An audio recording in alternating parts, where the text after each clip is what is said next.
पहला प्रश्न। भगवान, खाओ पियो और मौज उड़ाओ, चारवाकों का यह प्रसिद्ध संसार सूत्र है। नाचो गाओ और उत्सव मनाओ, यह आपका संन्यास सूत्र है। संसार सूत्र और संन्यास सूत्र के भेद को कृपा करके हमें समझाएं। नरेंद्र, खाओ पियो और मौज उड़ाओ, चारवाकों के लिए यह साधन नहीं है, साध्य है। बस इस पर ही पर समाप्ति है, इसके पार कुछ भी नहीं है। जीवन इतने में ही पूरा हो जाता है। इसलिए तो उनको चारवाक नाम मिला। यह शब्द समझने जैसा है। चारवाक बना है चारु वाक से। चारु वाक का अर्थ होता है प्यारे वचन, प्रीतिकर वचन। अधिकतम लोगों को यह प्रीतिकर लगा कि बस खाओ पियो मौज उड़ाओ, इसके पार कुछ भी नहीं। 100 में से 99 लोग चारवाक के अनुयायी हैं। चाहे वे मंदिर जाते हों, मस्जिद जाते हों, गिरजा जाते हों, इससे भेद नहीं पड़ता। हिंदू हो, मुसलमान हो, ईसाई हो, इससे भेद नहीं पड़ता। जिंदगी उनकी चारवाक की ही है। खाना पीना और मौज उड़ाना, यही उनके जीवन की परिभाषा है। कहें चाहे ना कहें, जो कहते हैं वे तो शायद ईमानदार हैं, जो नहीं कहते हैं वे बड़े बेईमान हैं। उन नहीं कहने वालों के कारण ही जगत में पाखंड है। मैं कल ही एक संस्मरण देख रहा था। महात्मा गांधी ने पंडित जवाहरलाल नेहरू के पिता पंडित मोतीलाल नेहरू को एक पत्र लिखा, क्योंकि उन्हें खबर मिली कि मोतीलाल नेहरू सभा समाज में, क्लब में लोगों के सामने शराब पीते। तो पत्र में उन्होंने लिखा कि अगर पीनी ही हो तो कम से कम अपने घर के एकांत में तो पिए। भीड़ भाड़ में लोगों के सामने पीना यह शोभा नहीं देता। मोतीलाल नेहरू ने जो जवाब दिया वह बहुत महत्वपूर्ण है। मोतीलाल नेहरू ने कहा, आप मुझे पाखंडी बनाने की चेष्टा ना करें। जब मैं पीता ही हूं तो क्यों घर में छिप के पीऊं? जब पीता ही हूं तो लोग को जानना चाहिए कि मैं पीता हूं। जिस दिन नहीं पीऊंगा उस दिन नहीं पीऊंगा। आपसे ऐसी आशा न थी कि आप ऐसी सलाह देंगे। अब इन दोनों में महात्मा कौन है? इसमें मोतीलाल नेहरू ज्यादा ईमानदार आदमी मालूम होते, इसमें महात्मा गांधी ज्यादा बेईमान मालूम होते। महात्मा गांधी की मानकर ही तो सारा मुल्क बेईमान हुआ जा रहा है। बाहर कुछ भीतर कुछ। घर में लोग शराब पी रहे हैं और बाहर शराब के विपरीत व्याख्यान दे रहे हैं।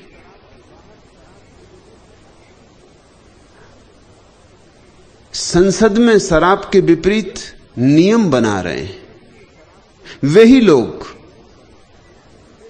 जो घरों में छिप के शराब पी रहे हैं। एक चेहरा छिपाने का, एक चेहरा बताने का। दिखाने के दांत कुछ और,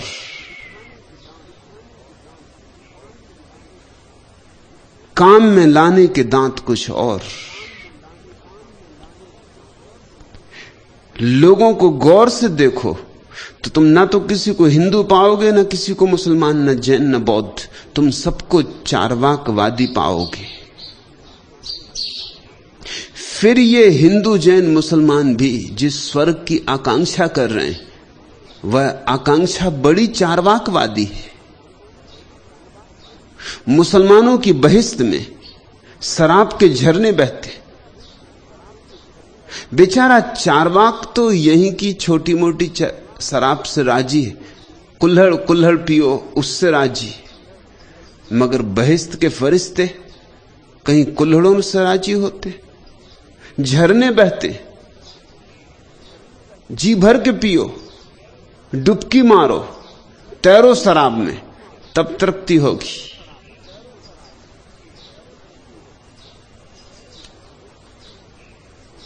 बहिश्त में सुंदर स्त्रियां उपलब्ध हैं, ऐसी सुंदर स्त्रियां जैसी यहां उपलब्ध नहीं। यहां तो सभी सौंदर्य कुम्हला जाता है। अभी खिला फूल सांझ कुम्हला जाएगा, अभी खिला सांझ पखरियां गिर जाएंगी। यहां तो सब क्षणभंगुर है। तो जो ज्यादा लोभी हैं और ज्यादा कामी हैं, उन्होंने स्वर्ग की कल्पना की है। वहां स्त्रियां सदा सुंदर होती, कभी वृद्ध नहीं होती। तुमने कभी किसी बूढ़े देवता या बूढ़ी अप्सरा की कोई कहानी सुनी? उर्वशी की कहानी को लिखे हो गए हजारों साल, उर्वशी अब भी जवान है। स्वर्ग में स्त्रियों की उम्र बस 16 साल पर ठहरी सो ठहरी, उसके आगे नहीं बढ़ती, सदियां बीत जाती। ये किन की आकांक्षाएं? चूंकि मुसलमान देशों में समलैंगिकता का खूब प्रचार रहा है, इसलिए बहिश्त में भी उसका इंतजाम है। वहां सुंदर स्त्रियां ही नहीं, सुंदर छोकरे भी उपलब्ध हैं। ये किनका स्वर्ग है? ये किस तरह के लोग? इनको तुम धार्मिक कहते हो? और हिंदुओं के स्वर्ग में कुछ भेद नहीं, विस्तार के भेद होंगे, मगर वही आकांक्षाएं, वही अभिलाषाएं। हिंदुओं के स्वर्ग में कल्पवृक्ष, जिसके नीचे बैठते ही सारी इच्छाओं की तत्क्षण तृप्ति हो जाती। तत्क्षण, एक क्षण भी नहीं जाता। इतना भी धीरज रखने की जरूरत नहीं है वहां। यहां तो अगर धन कमाना हो वर्षों लगेंगे, फिर भी कौन जाने कमा पाओ न कमा पाओ। एक सुंदर स्त्री को पाना हो, एक सुंदर पुरुष को पाना हो, 1000 बाधाएं पड़ेंगी। सफलता कम, असफलता ज्यादा निश्चित है। लेकिन स्वर्ग में कल्प वृक्ष के नीचे भाव उठा कि तत्क्षण पूर्ति हो जाती। मैंने सुना है एक आदमी भटकता हुआ भूला चूका कल्प वृक्ष के नीचे पहुंच गया। उसे पता नहीं कि कल्प वृक्ष, थका मांदा था तो लेटने की इच्छा थी, थोड़ा विश्राम कर ले। मन में ऐसा ख्याल उठा कि काश इस समय कहीं कोई सराय होती, थोड़ा गद्दी तकिया मिल जाता। ऐसा उसका सोचना था कि तत्क्षण सुंदर सैया, गद्दी, तकिए अचानक प्रकट हो गए। वो इतना थका था कि उसे सोचने का भी मौका नहीं मिला। उसने ये भी नहीं सोचा कि ये कहां से आए, कैसे आए। अचानक गिर पड़ा बिस्तर पर और सो गया। जब उठा ताजा, स्वस्थ थोड़ा हुआ, सोचा कि बड़ी भूख लगी, कहीं से भोजन मिल जाता। ऐसा सोचना था कि भोजन के थाल आ गए। भूख इतने जोर से लगी थी कि अभी भी उसने विचार न किया कि ये सब घटना कैसे घट रही। भोजन जब कर चुका तब जरा विचार उठा नींद से सुस्ता लिया था, भोजन से तृप्त हुआ था। सोचा कि मामला क्या है, कहां से ये बिस्तर आया। मैंने तो सिर्फ सोचा था। कहां से ये सुंदर सुस्वादु भोजन आया, मैंने तो सब सोचा था। आसपास कहीं भूत प्रेत तो नहीं कि भूत प्रेत चारों तरफ खड़े हो गए। घबराया, कहा कि अब मारे गए। बस उसी में मारा गया। कल वृक्ष के नीचे तत्क्षण समय का व्यवधान नहीं होता। ये किन्ने बनाए होंगे कल वृक्ष? कामियों ने। ये चार्वाकवादियों की आकांक्षाएं। साधारण चार्वाकवादी, साधारण नास्तिक तो इस पृथ्वी से राजी है, लेकिन असाधारण चार्वाकवादी हैं, उनको ये पृथ्वी काफी नहीं। उन्हें स्वर्ग चाहिए, बहिष्ठ चाहिए, कल्प वृक्ष चाहिए। अलग अलग धर्मों के अगर स्वर्गों की तुम कथाएं पढ़ोगे तो तुम चकित हो जाओगे। उनके स्वर्ग में वही सब कुछ है जिसका वे धर्म यहां विरोध कर रहे। वही सब, जरा भी फर्क नहीं।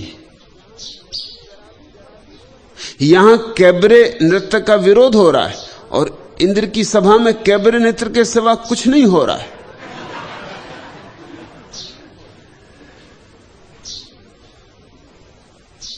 और उसी इंद्रलोक में जाने की आकांक्षा है।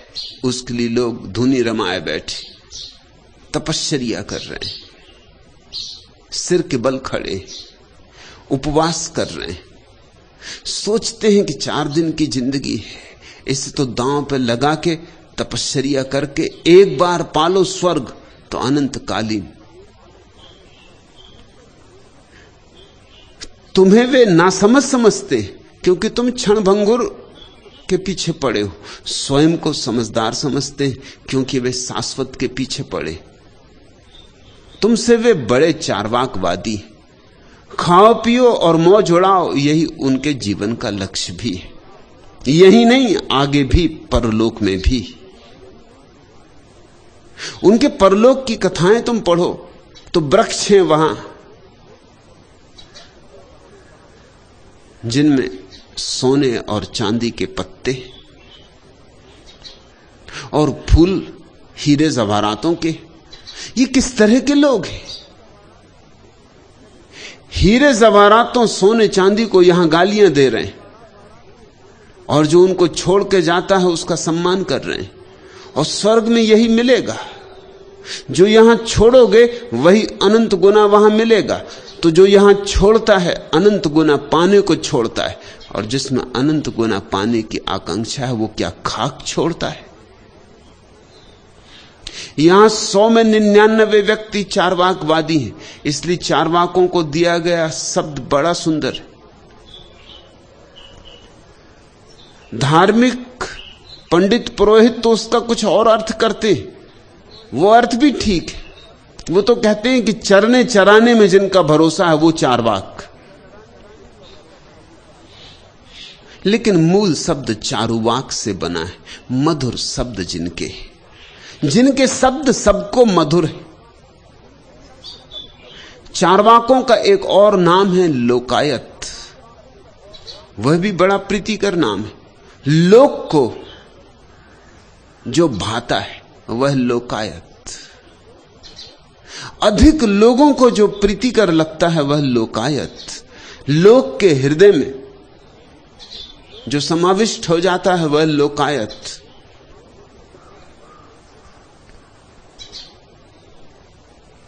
यहां धार्मिक कहे जाने वाले लोग भी धार्मिक कहां हैं? तुम जरा सोचना, अगर परमात्मा प्रकट हो जाए तो तुम उससे क्या मांगोगे? जरा सोचना क्या मांगोगे। अगर परमात्मा कहे कि मांग लो 3 वरदान, क्योंकि पुराने समय से हर कहानी वो 3 ही वरदान, पता नहीं क्यों 3।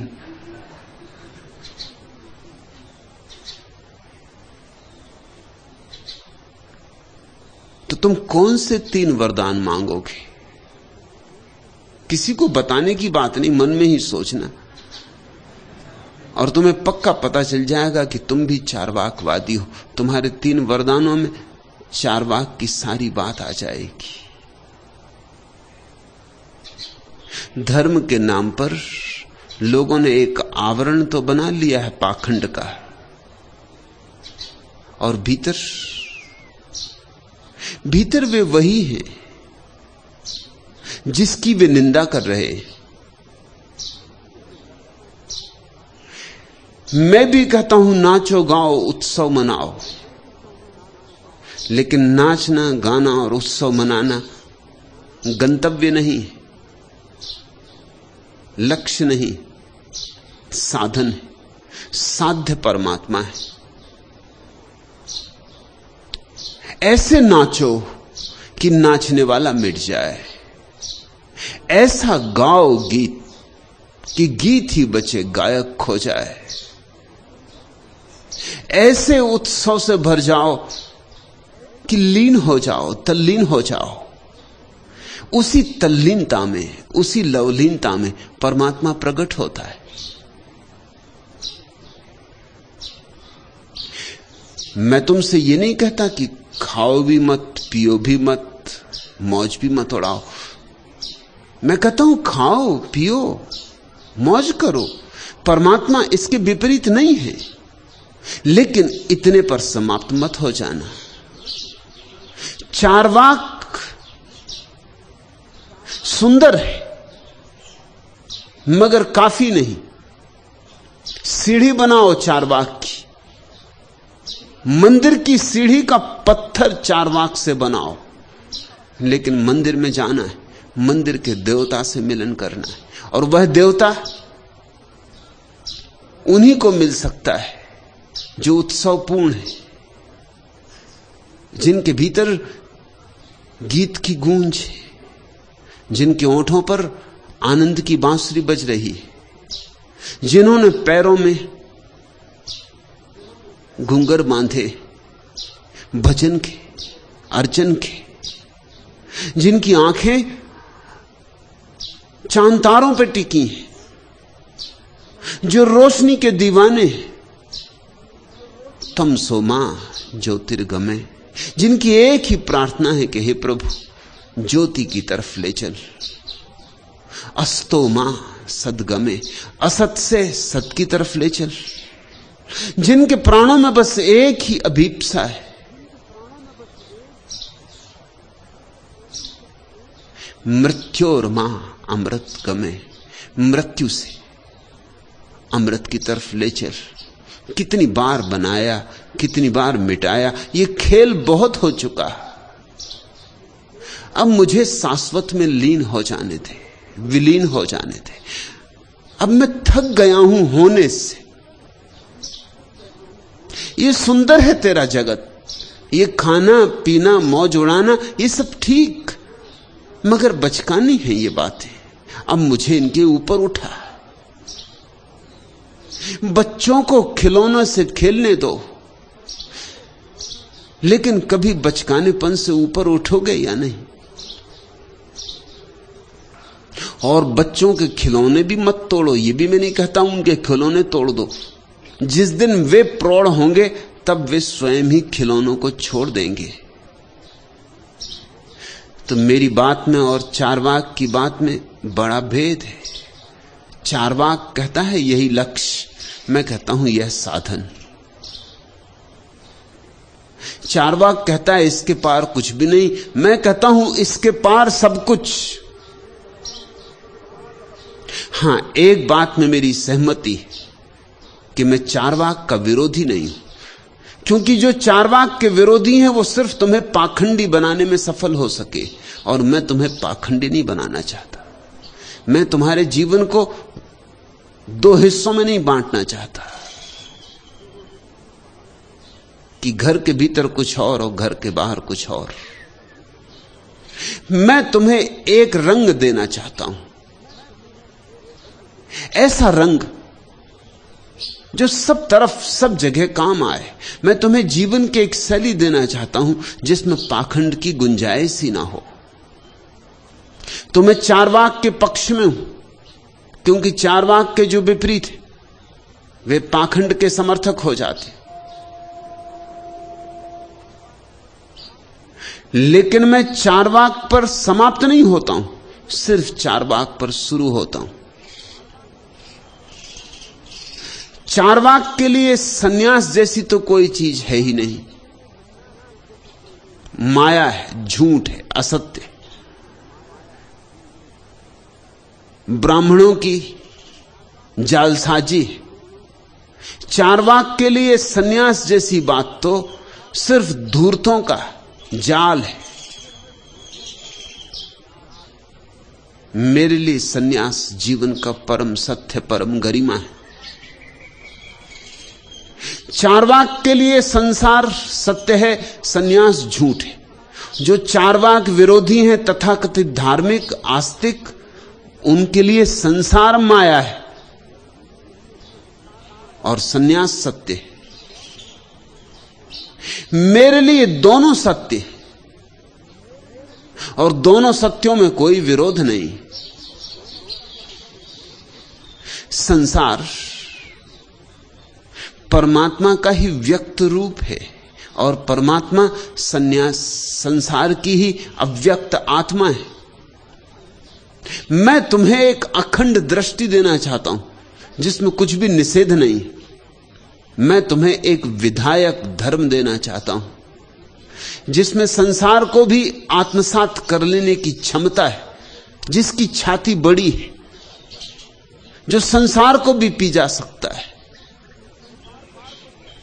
और फिर भी जिसका सन्यास खंडित नहीं होगा, जो बीच बाजार में सन्यास्त हो सकता है, जो घर में रह के अग्रही हो सकता है, जो संसार में होकर भी संसार का नहीं होता। तो एक अर्थ में मैं चारवाक से सहमत और एक अर्थ में सहमत नहीं। इस अर्थ में सहमत हूं कि चारवाक बुनियाद बनाता है जीवन की, लेकिन अकेली बुनियाद से क्या होगा? मंदिर बनेगा नहीं तो बुनियाद व्यर्थ है।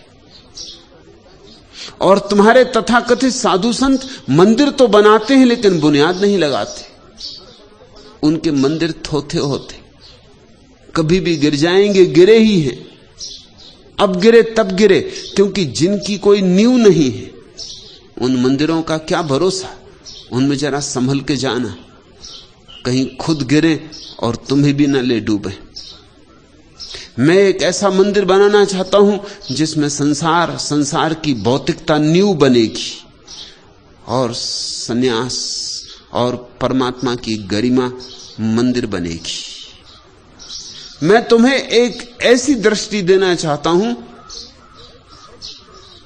जिसमें किसी भी चीज का विरोध नहीं है, सभी चीज का अंगीकार है। और एक ऐसी कला, रूपांतरण का एक ऐसा रसायन देना चाहता हूं जिसमें हम पत्थर में भी परमात्मा की मूर्ति खोजने में सफल हो जाएं और जहर को अमृत बनाने में सफल हो जाएं। यह हो सकता है। और जब तक यह नहीं होगा, इस पृथ्वी पर दो ही तरह के लोग होंगे। जो ईमानदार होंगे वो चारवाकवादी होंगे, जो बेईमान होंगे वो आस्तिक होंगे, धार्मिक होंगे। ये कोई अच्छे विकल्प नहीं है कि ईमानदार आदमी को तो चारवाकवादी होना पड़े और धार्मिक आदमी को बेईमान होना पड़े। ये कोई अच्छे विकल्प नहीं है। हमने दुनिया को चुनने के लिए कोई ठीक ठीक राह नहीं दी। मैं तीसरी ही बात कर रहा हूं। मैं कहता हूं बिना बेईमान हुए धार्मिक हुआ जा सकता है, लेकिन तब चारवाक को अंगीकार करना होगा। तब चारवाक को इंकार नहीं किया जा सकता। खाना पीना और मौज जीवन की स्वाभाविकता है। जिन ऋषियों ने कहा अन्नम ब्रह्म, उन्होंने ये समझा होगा तभी कहा। अन्न को जो ब्रह्म कह सके, सोचकर कहा होगा, अनुभव से कहा होगा। अन्न को ब्रह्म कहने का क्या अर्थ हुआ? इसका अर्थ हुआ कि भोजन में भी उसको ही अनुभव करना, स्वाद में भी उसका ही स्वाद लेना। यही चार्वाक को बदलने की कीमिया हुई। खाओ तो उसे, पियो तो उसे, मौज मनाओ तो उसके आसपास, वह न भूले। और परमात्मा को हमने कहा रस रूप, रसो वैसा। और क्या चाहिए? वही रस है। उस रस का प्रमाण दो, तुम्हारी आंखों में उसकी रसधार बहे, तुम्हारे प्राणों में उसका रसगीत गूंजे, तुम्हारा व्यक्तित्व उसके रस की झलक दे, प्रमाण बने। इसलिए कहता हूं नाचो, गाओ, उत्सव मनाओ। इसलिए कहता हूं कि परमात्मा की तरफ जब जा ही रहे हो तो रोते रोते क्यों जाना? जब हंसते हुए जाया जा सकता है तो रोते हुए क्यों जाना? और अगर रो भी तो तुम्हारे आंसू भी तुम्हारे आनंद के ही आंसू होने चाहिए।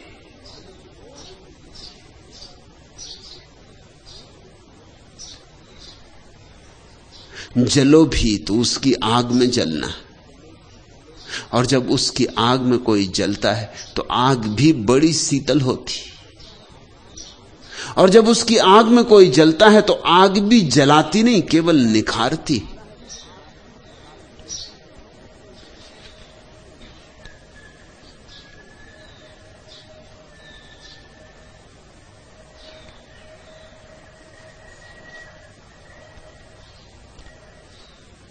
चार्वाक एक पुराना दर्शन है, अति प्राचीन, शायद सर्वाधिक प्राचीन,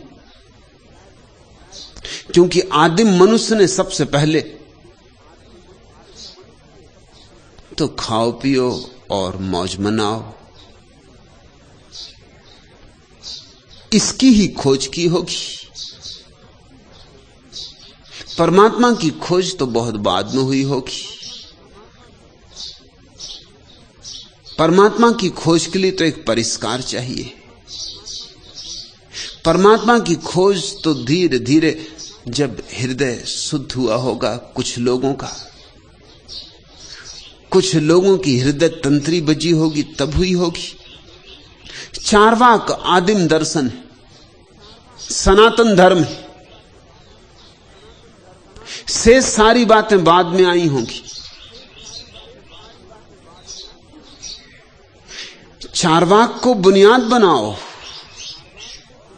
क्योंकि जो सनातन है और जो तुम्हारे भीतर छिपा है, जो तुम्हारी बुनियाद में पड़ा है, उसको इंकार करके तुम कभी संपूर्ण ना हो पाओगे। उसको इंकार करोगे तो तुम्हारा ही एक खंड टूट जाएगा, तुम अपंग हो जाओगे। और अपंग व्यक्ति परमात्मा तक नहीं पहुंचता, ख्याल रखना। सर्वांग होना होगा। तुम्हें अपनी सर्वांग सुंदरता में ही उसके तरफ यात्रा करनी होगी। लेकिन लोग प्रगट में चार्वाक नहीं। अब मैं पार्लियामेंट के अनेक सदस्यों को जानता हूं जो शराबबंदी के लिए पीछे पड़े और शराब पीते हैं। मैं उन्हें उनसे पूछा भी है कि तुम जब शराब पीते हो, खुद पीते हो, तो शराबबंदी के खिलाफ में क्यों नहीं काम करते? क्यों शराबबंदी के लिए चेष्टा करते? तो वो कहते हैं आखिर जनता से वोट लेने हैं या नहीं। जनता के सामने तो एक चेहरा, एक मुखौटा लगा के रखना पड़ेगा। रही पीने की बात, सो वो हम घर में कर सकते हैं, मित्रों में कर सकते हैं, सभी पीते। बाहर हम एक चेहरा बना के रख सकते हैं। मैं ऐसे नेताओं को भी जानता हूं जो शराब पी के ही शराबबंदी के पक्ष में व्याख्यान करने जाते। मैं एक विश्वविद्यालय में जब विद्यार्थी था तो उसके जो वाइस चांसलर थे महाशराबी थे।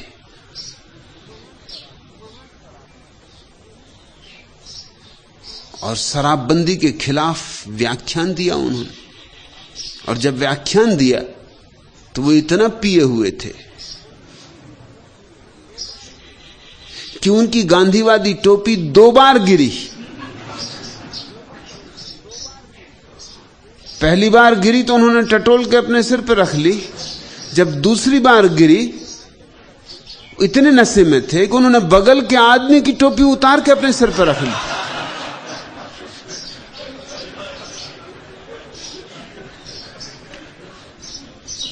जब विश्वविद्यालय का दीक्षांत समारोह होता था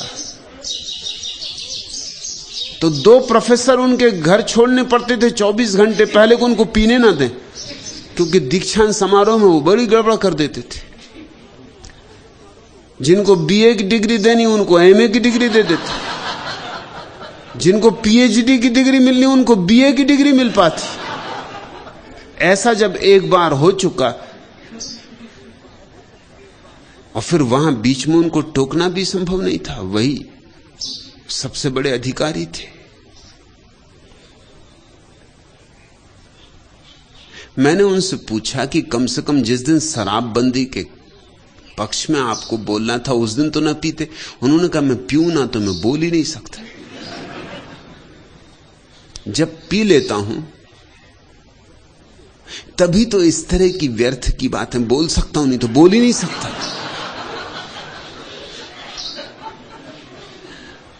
इस तरह की फिजूल की बकवास बिना पिए नहीं हो सकती।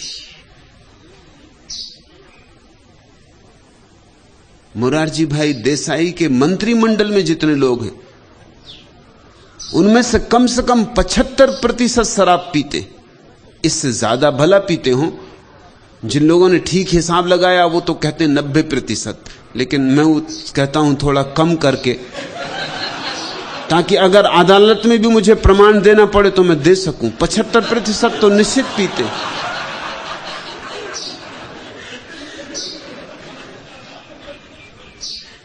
लेकिन एक पाखंड है जो धार्मिक आदमी में पाया जाता है।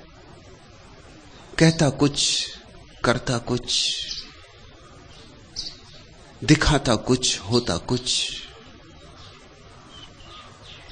हमने 2 ही विकल्प छोड़े हैं आदमी के लिए, या तो वो शुद्ध भौतिकवादी हो, वह भी अच्छा नहीं, क्योंकि उससे जीवन बड़ा सीमित हो जाता है, आकाश से संबंध टूट जाता है, पृथ्वी पर सरकना ही हमारे जीवन की नियति हो जाती, फिर हम आकाश में उड़ नहीं सकते, फिर सूर्य की ओर उड़ान नहीं भर सकते, और या फिर पाखंड हमारे हाथ में लगता है।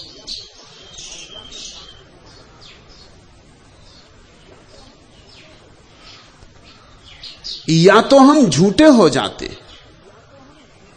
ऐसे झूठे कि हमें याद भी नहीं पड़ता कि हम झूठे हो गए। अगर कोई झूठ ही झूठ बोलता रहे जीवन भर तो झूठ भी सच जैसा मालूम होने लगता है।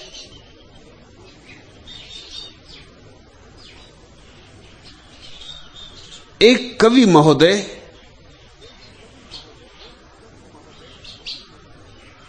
कविता पाठ करने के पहले हूटरों को सचेत करते हुए बोले, देखिए यदि आपने मुझे हूट किया तो मैं आत्महत्या कर लूंगा। यह कथन सुनकर हा हा ही कर रहे सारे हूटर गंभीर हो गए। थोड़ी देर बाद उनमें से एक हूटर ने प्रश्न किया कि क्या आप सचमुच ही आत्महत्या कर लेंगे? कवि महाराज ने कहा, बिल्कुल बिल्कुल निश्चित है ये बात, ये तो मेरी पुरानी आदत है,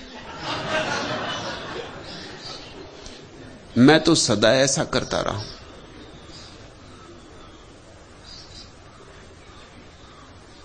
झूठ बोलते बोलते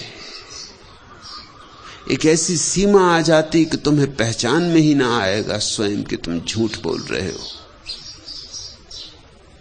निरंतर दोहराए गए झूठ सच जैसे मालूम होने लगते। पाखंड धर्म बन गया है। मैं नहीं चाहता कि तुम चारवाक को अस्वीकार करो, मैं चाहता हूं तुम चारवाक को स्वीकार करो।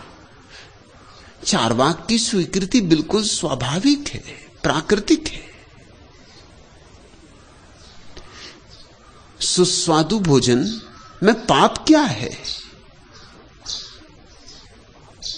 खाने पीने में और मौज उड़ाने में मनुष्य की गरिमा है, महत्ता है।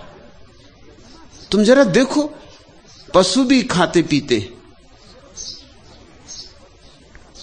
पशुओं के खाने पीने में और आदमी के खाने पीने में फर्क क्या है? एक ही फर्क है कि कोई पशु खाने पीने में उत्सव नहीं मनाता। अगर एक कुत्ते को रोटी मिल गई तो वो 4 और कुत्तों को निमंत्रित नहीं करता कि आओ भाई।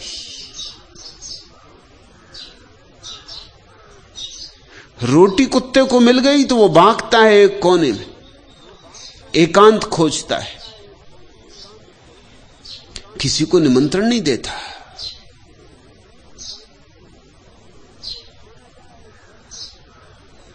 कहीं कोई आ ना जाए इस डर से पीठ कर लेता दूसरों की तरफ। मनुष्य चाहता है मित्रों को बुलाए, परिजनों के बीच बैठे, भोजन को उत्सव बना लेता है। वहां मनुष्य की संस्कृति है, सभ्यता है।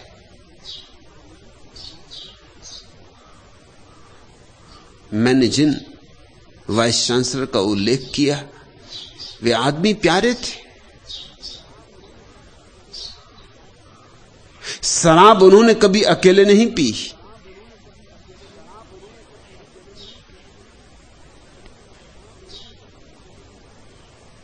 कभी अगर मित्र उनके घर इकट्ठे ना हो पाए तो वो बिना पिए सो जाते थे। मैंने पूछा ऐसा क्यों? उन्होंने कहा अकेले पीने में क्या अर्थ, पीने का मजा तो 4 के साथ है।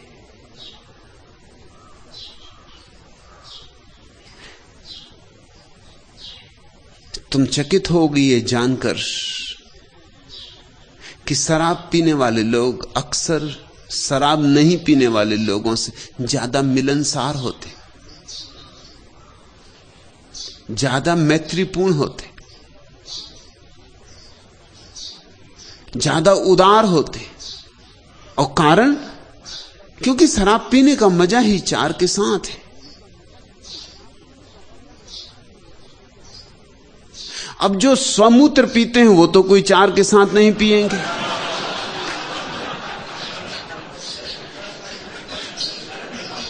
वो तो हो जाएंगे एकंडे, वो तो छिपके पिएंगे।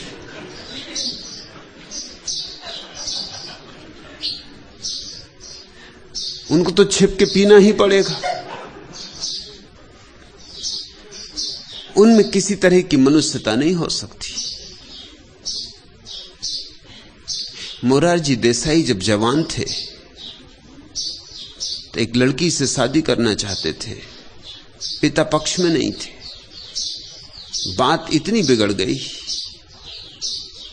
कि पिता ने कुएं में कूद के आत्महत्या कर ली। मोरारजी को बहुत लोगों ने समझाया कि शादी तो अब तुम कर ही लेना जिससे करनी है, लेकिन कम से कम अभी कुछ दिन तो रुक जाओ। मगर वो नहीं रुके। पिता मर गए, लेकिन तारीख जो उन्होंने तय कर ली थी, ठीक 3 दिन बाद, पिता की आत्महत्या के 3 दिन बाद शादी हुई। शादी उन्होंने करके ही रहे। अब तो कोई विरोध करने वाला भी नहीं था।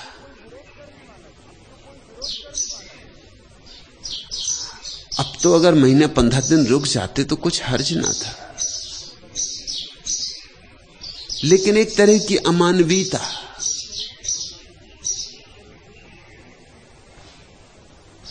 मोरारजी देसाई की लड़की ने भी आत्महत्या की उन्हीं के कारण, पिता ने भी उन्हीं के कारण की। और डर यह है कि पूरा मुल्क कहीं उनके कारण न करे।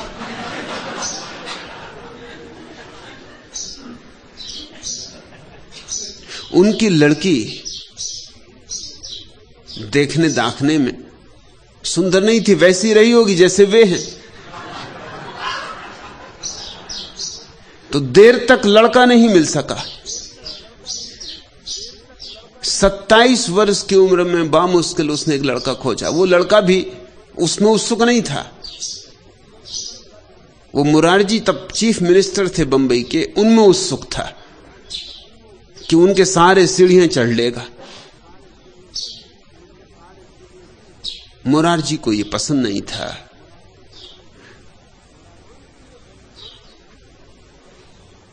जानते हुए भली भांति कि उनकी लड़की को लड़का मिलना मुश्किल है, उनका ही ढंग ढर्रा लड़की में था। अब ये बामुश्किल मिल गया है किसी बहाने सही, मगर चूंकि उन्होंने विरोध किया, लड़की ने आत्महत्या कर ली, क्योंकि उससे भविष्य में कोई आशा ही नहीं थी कि कोई दूसरा लड़का मिल सकेगा।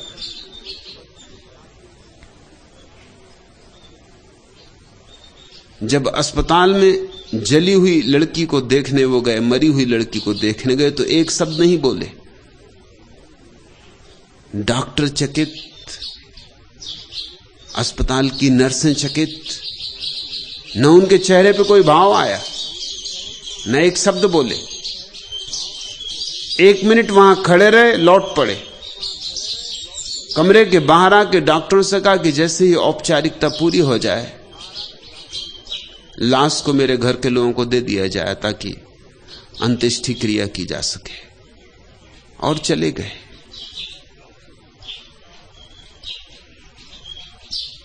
ऐसी कठोरता, ऐसी अमानवीयता नहीं, शराबियों में नहीं मिलेगी। शराबी में थोड़ी सी भलमनसाहत होती। वो जो 4 मित्रों को बुलाकर भोजन करता है, उसमें थोड़ी भलमनसाहत होती, थोड़ा मिलनसारिता होती, उसमें मैत्री का भाव होता है। ऐसे तो पशु पक्षी भी भोजन करते हैं, मनुष्य में और उनमें इतना ही भेद है कि मनुष्य भोजन को भी एक सुसंस्कार देता है।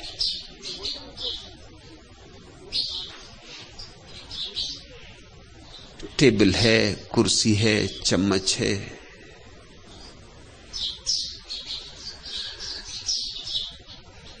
बैठने का ढंग है, धूप बाली गई है, फूल सजाए गए हैं, रोशनी की गई है, दिए जलाए गए। इस सब के बिना भी भोजन हो सकता है। ये सब भोजन का अंग नहीं है, लेकिन ये सब भोजन को एक संस्कार देता है, एक सभ्यता देता है। अकेले में एक कोने में बैठ के शराब पी जा सकती, लेकिन जब तुम 5 मित्रों को बुला के गपशप करके गीत गा के पीते हो तो पीने का मजा और है। चारवाक को इंकार करने के लिए मैं राजी नहीं हूं, चारवाक मुझे पूरा स्वीकार है, लेकिन चारवाक पर रुकने को भी मैं राजी नहीं। इतना ही काफी नहीं है। मिलनसार होना अच्छा, खाने पीने को संस्कार देना अच्छा, मैत्री अच्छी, मगर इतना ही पर्याप्त नहीं है। परमात्मा की तलाश भी करनी, और चारवाक में और परमात्मा की तलाश करने में मुझे कोई विरोध नहीं दिखाई पड़ता। सच तो यह है, मुझे दोनों में एक संगति दिखाई पड़ती है, एक सेतु दिखाई पड़ता है। मैं तुमसे नहीं कहता कि पाखंडी बनो, मैं तुमसे कहता हूं सच्चे रहो, जैसे हो वैसे अपने को स्वीकार करो, और इस सरलता और सहजता से ही धीरे धीरे परमात्मा की तरफ बढ़ो। परमात्मा की तरफ जाने को अकारण असहज मत बनाओ। परमात्मा तक जाने की यात्रा जितनी सहजता से हो सके उतनी सुंदर है। दूसरा प्रश्न, भगवान बंबई के गुजराती भाषा के पत्रकार और लेखक श्री कांति भट्ट ने कृष्णमूर्ति के प्रवचन में आए हुए बंबई के लोगों को बुद्धिमत्ता का अर्क कहा है। श्री कांति भट्ट आपसे भी बंबई में मिल चुके हैं और यहां आश्रम में भी आए थे, लेकिन उन्होंने आपके पास आने वाले लोगों को कभी बुद्धिमान नहीं कहा। आप इस बाबत कुछ कहने की कृपा करेंगे? कैलाश गोस्वामी, श्री कांति भट्ट ठीक ही कहते हैं। कृष्णमूर्ति के पास जो लोग इकट्ठे होते हैं वो तथाकथित बुद्धिमान लोग ही, क्योंकि कृष्णमूर्ति की बात बस गणित और तर्क की बात है, उसमें हृदय नहीं, उसमें भाव नहीं, भक्ति नहीं, उसमें जीवन का गीत नहीं, केवल जीवन का शुष्क विश्लेषण, उसमें जीवन का नृत्य नहीं, सिर्फ नृत्य का गणित है। और दोनों बातों में भेद है। एक तो वीणा कोई बजाए और एक कोई वीणा के संगीत को कागज पर लिपिबद्ध किया जा सकता है। संगीत की लिपि होती, कागज पर लिपिबद्ध किया जा सकता है। उस कागज पर लिपिबद्ध संगीत का विश्लेषण करें। दोनों में बड़ा भेद है। कुछ लोग जो विश्लेषण प्रिय हैं, जो चीजों को खंड खंड करके, टुकड़े टुकड़े करके उनकी व्याख्या करने में रस लेते, कृष्णमूर्ति में उन्हें बहुत आकर्षण मालूम होगा। मेरी उत्सुकता तर्क में नहीं, मेरी उत्सुकता प्रेम में, मेरी उत्सुकता गणित में नहीं, मेरी उत्सुकता गीत में, मेरी उत्सुकता लिपिबद्ध संगीत में नहीं है, वीणा को बजाने में।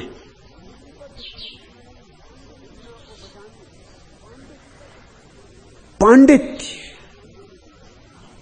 मेरे लिए आसार है। पागलपन में मेरी बड़ी श्रद्धा है। तो मेरे पास तो श्री कांति भट्ट को कैसे यह लग सकता है कि यहां बुद्धिमत्ता का अर्क? यहां तो लगता होगा दीवाने इकट्ठे हुए, पागल इकट्ठे हुए, मस्ताने इकट्ठे हुए। यह तो है ही मधुशाला।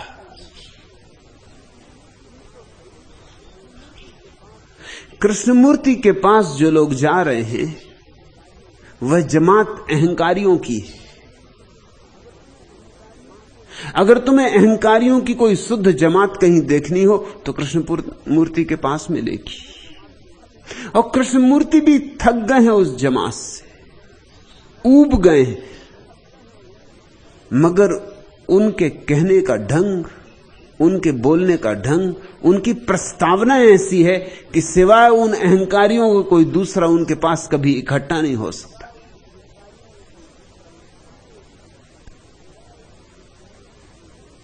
कृष्णमूर्ति स्वयं तो ज्ञान को उपलब्ध है, लेकिन उनकी अभिव्यक्ति शुष्क है। उनकी अभिव्यक्ति से परमात्मा रस रूप है इसका कोई पता नहीं चलता। उनकी अभिव्यक्ति से तल्लीनता से भी मिल सकता है सत्य, इसकी कोई संभावना नहीं खुलती। उनका स्वर एक है, वह ध्यान का स्वर है।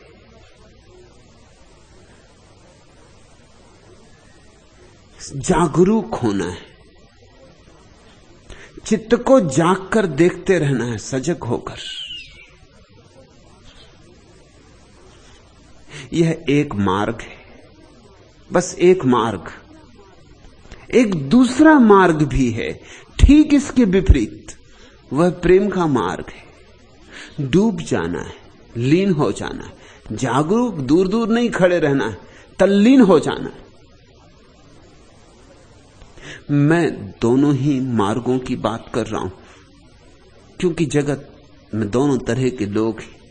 कुछ हैं जो ध्यान से उपलब्ध होंगे, उनके लिए मैं विश्लेषण भी करता हूं,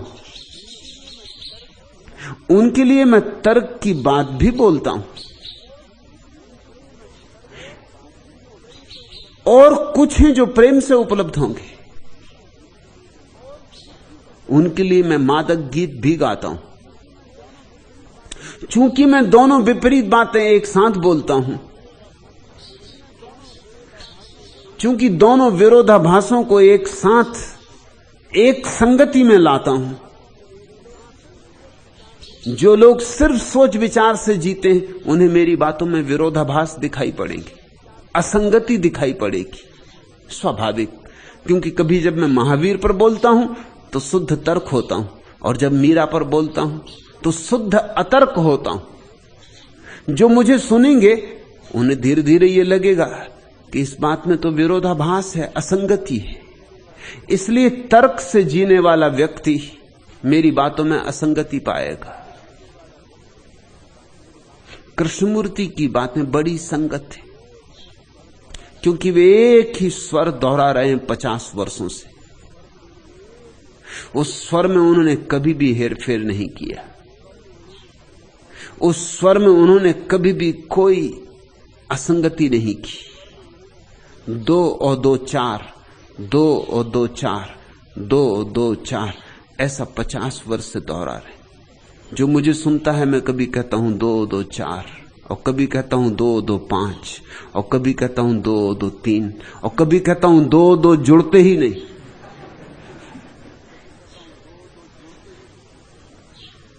और कभी कहता हूं कि 2 और 2 तो सदा से एक ही हैं, जोड़ोगे कैसे? तो मेरे पास एक और ही तरह का व्यक्ति इकट्ठा हो रहा है, एक और ही अन्यथा प्रकार का। कृष्णमूर्ति के पास केवल वही लोग इकट्ठे होते हैं जिन्हें यह भ्रांति है कि वे बुद्धिमान हैं। पाया क्या?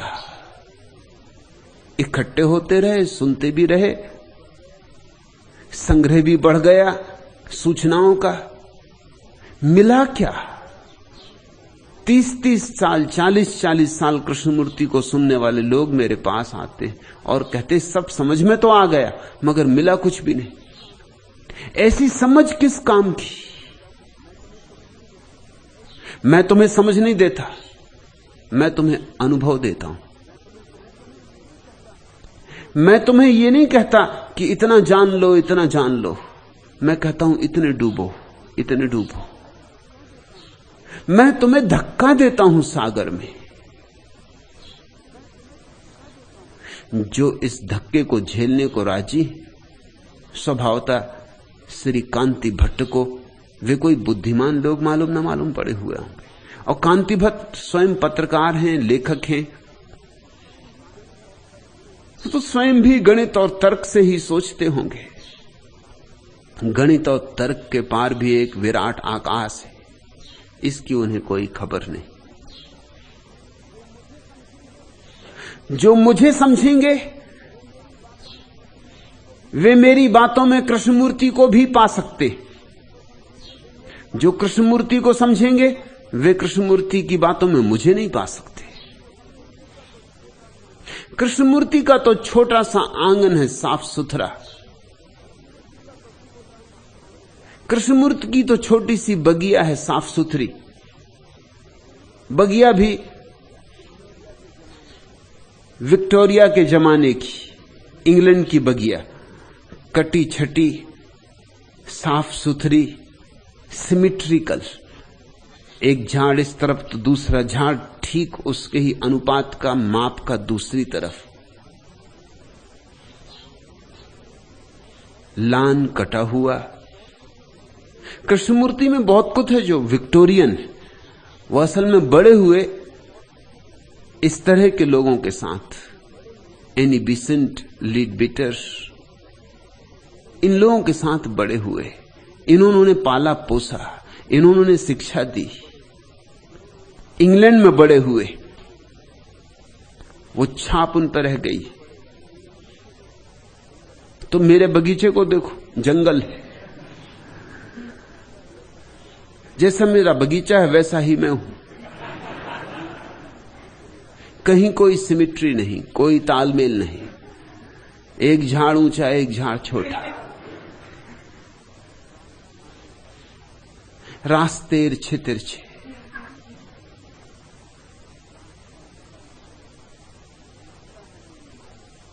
मुक्ता है मेरी मालिन। मुक्ता ग्रीक है, ग्रीक तर्क। बहुत चेष्टा की उसने शुरू में कि इस तरफ भी ठीक वैसा ही झाड़ होना चाहिए जैसा उस तरफ है, दोनों में समतुलता होनी चाहिए। बहुत चेष्टा की उसने कि किसी तरह झाड़ों को काट छांट के आकार दिया जा सके, लेकिन धीरे धीरे समझ गई कि मेरे साथ ये न चलेगा। चुरा के, चोरी से, मेरे अनजाने, पीठ के पीछे छिपा के कैंची लेके वो झाड़ों को रास्ते पे लगाती थी। धीरे धीरे उसे समझ में आ गया कि मेरा बगीचा जंगल ही रहेगा। जंगल में मुझे सौंदर्य मालूम होता है, बगिया में मौत। आदमी का कटा छटा हुआ बगीचा सुंदर नहीं हो सकता, कटे छटे होने के कारण ही उसकी नैसर्गिकता नष्ट हो जाती।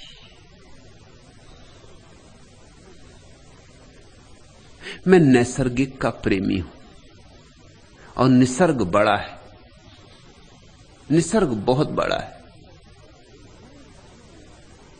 एक ज़ैन फकीर ने एक सम्राट को बागवानी की शिक्षा दी, और जब शिक्षा पूरी हो गई तो वो परीक्षा लेने उसके बगीचे में आया। सम्राट ने 1000 माली लगा रखे थे और परीक्षा के दिन के लिए 3 वर्ष तैयारी की थी, और सोचता था कि गुरु आके प्रसन्न हो जाएगा। कोई भूल चूक न छोड़ी थी, यही भूल चूक थी। ये तो बहुत बाद में पता चला। बिल्कुल समग्र रूपेण बगिया पूर्ण थी, यही अपूर्णता थी, क्योंकि पूर्ण चीजों में मृत्यु आ जाती। जहां पूर्णता है वहां मृत्यु छा जाती। जब गुरु आया तो सम्राट सोचता था, अपेक्षा करता था बहुत प्रसन्न होगा, आह्लादित होगा, लेकिन गुरु बड़ा उदास होता चला गया। जैसे जैसे बगिया में भीतर गया और उदास होता चला गया। सम्राट ने कहा, आप उदास? मैंने बहुत मेहनत की है, एक एक नियम का परिपूर्णता से पालन किया है। गुरु ने कहा, वही चूक हो गई,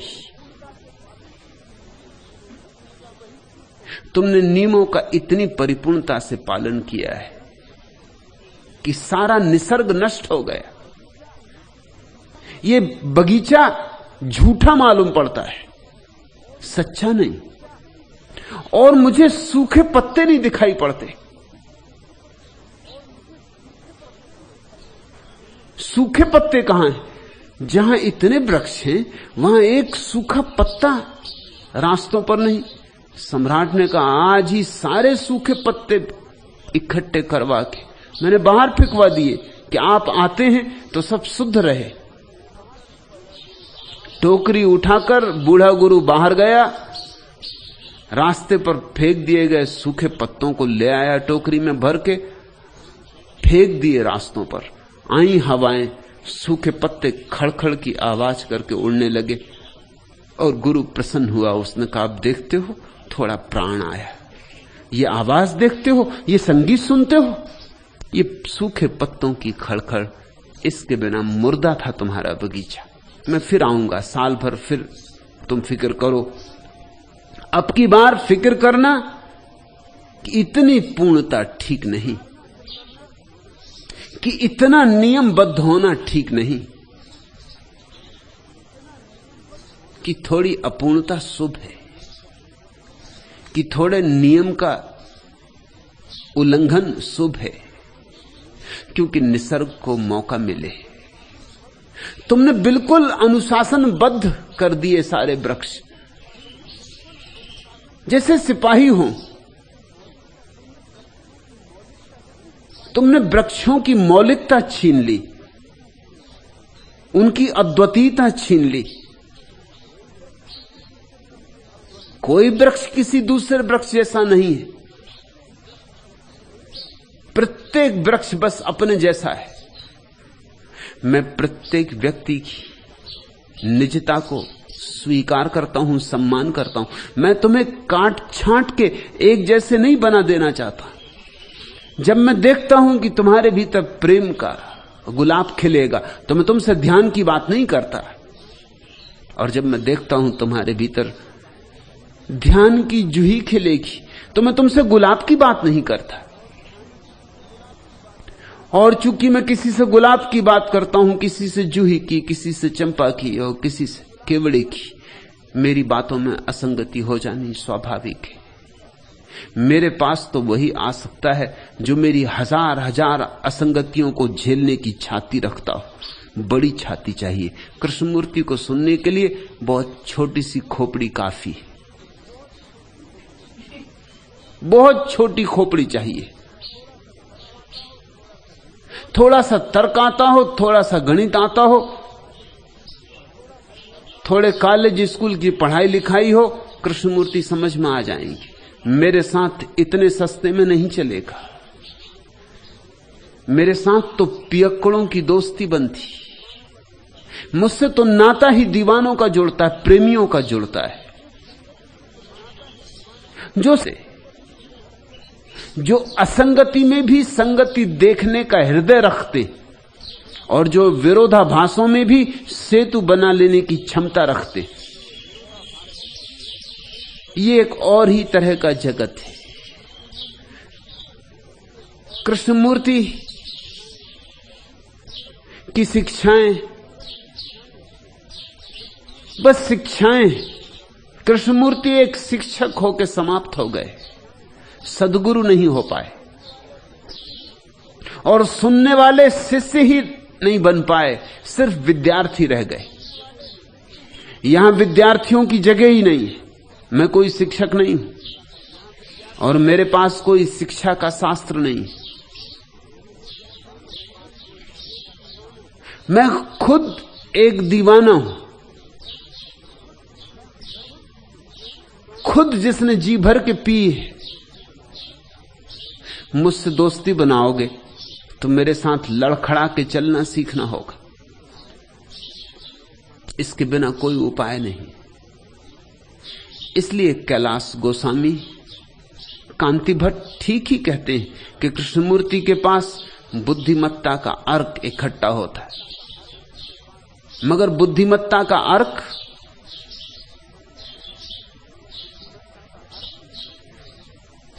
जरा भी मूल्य का नहीं, 2 कौड़ी उसका मूल्य नहीं। कोई 15 वर्षों तक मेरे पास भी उसी तरह के लोग इकट्ठे होते थे, फिर मुझे उनके साथ छुटकारा करने में बड़ी मेहनत करनी पड़ी। वही बुद्धिमत्ता का अर्क मेरे पास इकट्ठा होता था। जो लोग कृष्णमूर्ति को सुनने जाते हैं वही मुझे भी सुनने आते थे। करीब करीब वही लोग, मुझे उनसे छुटकारा पाने के लिए बड़ी मेहनत करनी पड़ी, बामुश्किल उनसे छुटकारा कर पाया, क्योंकि उन्होंने कृष्णमूर्ति का जीवन खराब किया। उन्होंने कृष्णमूर्ति के जीवन से जो लाभ हो सकता था वो नहीं होने दिया। सारी बातें बस बुद्धि की होकर रह गई, और मैं नहीं चाहता था कि मेरे पास बस वही बातें चलती रहे। और एक कठिनाई होती, अगर तुम्हारे पास एक ही तरह की जमात इकट्ठी हो जाए तो मुश्किल हो जाती। वो जो भाषा समझती उसी भाषा में तुम्हें बोलना पड़ता। मैं चाहता था मेरे पास सब रंगों सब ढंगों के लोग हो। मैं चाहता था मेरे पास इंद्रधनुष हो सातों रंग के लोग हो। मैं चाहता था मेरे पास एक तारा ना हो, मेरे पास सब तरह के वाद्य हों, कि मैं एक ऑर्केस्ट्रा बनाऊं जिसमें सारे वाद्य सम्मिलित हो सके।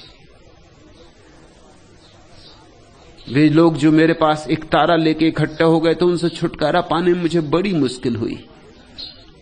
उनसे छुटकारा पाना जरूरी था, क्योंकि उनकी जमात जो भाषा समझती थी वही भाषा मुझे बोलनी पड़ती थी। अब मेरे पास एक जमात है कि मैं जो भाषा बोलता हूं उसी भाषा को समझने के लिए वो राजी, क्योंकि वह मेरे हृदय को पहचानती। अब मेरे शब्दों पर मेरे सन्यासियों को बहुत चिंता नहीं करनी पड़ती। वे मेरे शब्दों में मेरे भाव को पढ़ते, वे मेरे शब्दों में मेरे अर्थ को सुनते।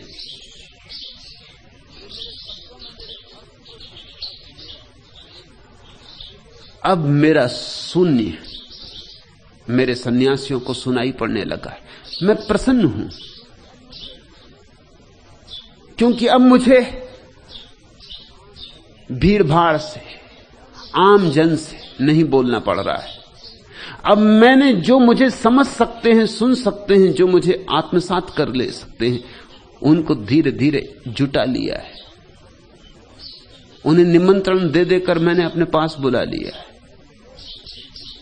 अब मेरे पास ऐसे लोग हैं कि उनकी कोई अपेक्षा नहीं है मुझसे कि मैं यही बोलूं, कि ऐसा ही बोलूं। अब उनकी कोई अपेक्षा ही नहीं है। वो मुझे पीने को राजी, जैसा मैं हूं वैसा पीने को राजी हूं। आज जो पिलाऊंगा वही पीने को राजी। वो ये नहीं कहेंगे कि कल तो आप कुछ और ही पिलाते थे, आज कुछ और पिलाने लगे। कल कल था, आज आज है, और कल आने वाला कल होगा। अब उनकी चिंता नहीं है संगति बिठाने की।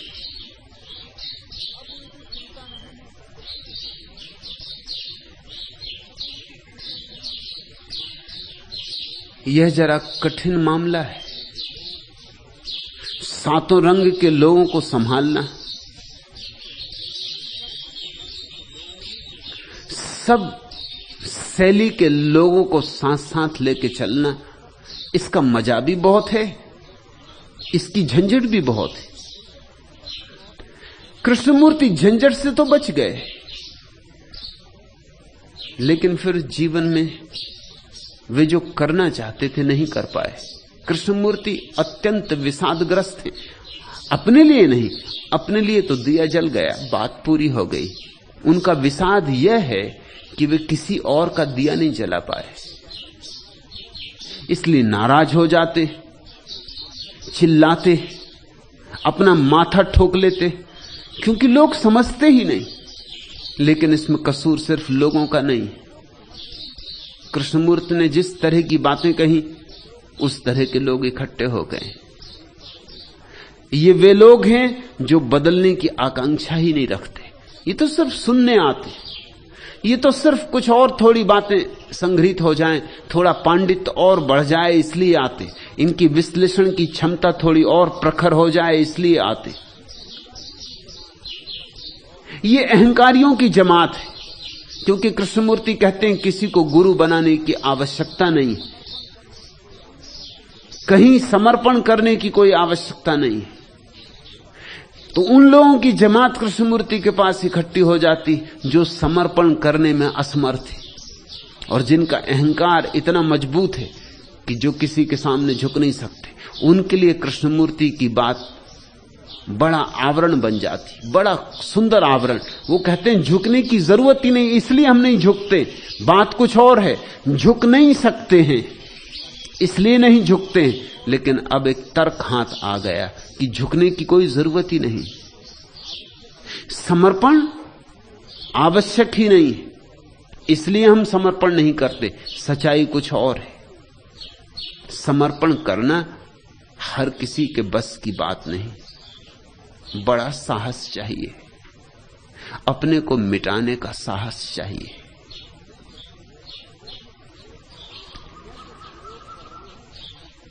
मैं जो प्रयोग कर रहा हूं वो पृथ्वी पर अनूठा है, इसलिए श्री कांति भट्ट जैसे लोग उसे नहीं समझ पाएंगे। मैं जो प्रयोग कर रहा हूं उसे समझने में सदियां लग जाएंगी। अब तक दुनिया में बहुत प्रयोग हुए। बुद्ध ने एक भाषा बोली, संगत भाषा, एक तरह के लोग इकट्ठे हो गए। महावीर ने दूसरी भाषा बोली, संगत भाषा, दूसरे तरह के लोग इकट्ठे हो गए। चैतन्य ने तीसरी भाषा बोली, संगत भाषा, तीसरे तरह के लोग इकट्ठे हो गए। चैतन्य के पास जो लोग इकट्ठे हुए वो झांझ, मंजीरा, ढोलक, मृदंग लेके इकट्ठे हुए, नाचे गाए। बुद्ध के पास जो लोग इकट्ठे हुए उन्होंने विपस्सना की, आंख बंद की, शांत होकर बैठे। महावीर के पास जो इकट्ठे हुए उन्होंने उपवास किया, शरीर की शुद्धि की। अलग अलग लोग, उनकी अलग अलग विधि, उनके अनुकूल लोग इकट्ठे होते रहे। मैं जो प्रयोग कर रहा हूं वो अनूठा है, कभी किया नहीं गया। कभी किसी ने इतनी झंझट मोल लेना चाहिए भी नहीं। यहां विपस्सना भी चल रहा है। जो लोग शांत बैठना चाहते हैं, मौन होना चाहते हैं, उनके लिए भी द्वार है। जो लोग नाचना चाहते हैं मृदंग की थाप पर, उनके लिए भी द्वार है। जो अकेले में एकांत में बांसुरी बजाना चाहते हैं, उनके लिए भी द्वार है। और जो बहुतों के साथ संगीत में लीन होना चाहते हैं, उनके लिए भी द्वार है। मैं एक मंदिर बना रहा हूं जिस मंदिर में सभी द्वार होंगे। मस्जिद का भी द्वार होगा, और गिरजे का भी, और गुरुद्वारे का भी, मंदिर का भी, सिनागाग का भी, जिसमें सारे द्वार होंगे। तुम कहीं से आओ, जिस द्वार से तुम्हारी रुचि हो आओ, भीतर एक ही परमात्मा विराजमान है। ये की बात है। इतने भिन्न भिन्न लोगों को साथ संभाल के चलना कठिन काम, लेकिन बात लगता है बनी जा रही, बनते बनते बन रही, लेकिन बनी जा रही।